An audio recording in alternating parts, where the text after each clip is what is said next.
আসসালামু আলাইকুম। ইরান ও ইসরায়েলের যুদ্ধের আপডেট সংবাদে আপনাদেরকে স্বাগতম। ইরান ও ইসরায়েলের যুদ্ধ চতুর্থ দিনে পৌঁছেছে।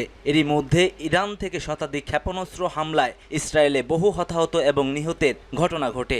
অন্যদিকে ইসরায়েলও হামলায় তেহরানে সামরিক ও বেসামরিক স্থাপনায় আঘাত হানে এবং 200+ নিহত হয়। উভয় পক্ষই এখনও যুদ্ধরত, শান্তির কোনো কার্যকর উদ্যোগ দেখা যাচ্ছে না। যদিও যুক্তরাষ্ট্র, ইউরোপ ও চীন শান্তির আহ্বান জানালেও যুদ্ধ তীব্রতা বেড়েই চলেছে।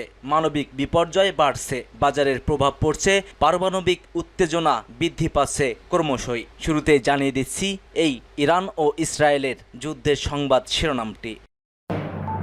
ইরানের নতুন কৌশলে তেল আবিব ও হাইপার ক্ষেপণাস্ত্র হামলায় নিহত 5 জন। অন্যদিকে ইসরায়েলকে বাসের অযোগ্য করে ফেলা হবে বলে জানিয়েছে আইআরজিসি। জানিয়ে দেব, হামলা বন্ধে ইরানকে প্রস্তাব দিল জার্মান, ফ্রান্স, যুক্তরাষ্ট্র, কিন্তু তা নাকচ করে দিয়েছে খামেনি। অন্যদিকে ইসরায়েলে আরও ধ্বংসাত্মক হামলার হুঁশিয়ারি দিয়েছে ইরান।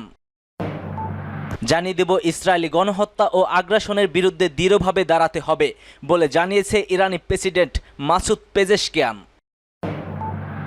অন্যদিকে ইসরায়েলের সঙ্গে যুদ্ধবিরতির আলোচনা প্রত্যাখ্যানে যা জানা গেছে। এতক্ষণ শুনছিলেন সংবাদ শিরোনামগুলো। কে কোথা থেকে আমাদের ভিডিও দেখছেন এবং শুনছেন জানিয়ে দিন কমেন্ট সেকশনে।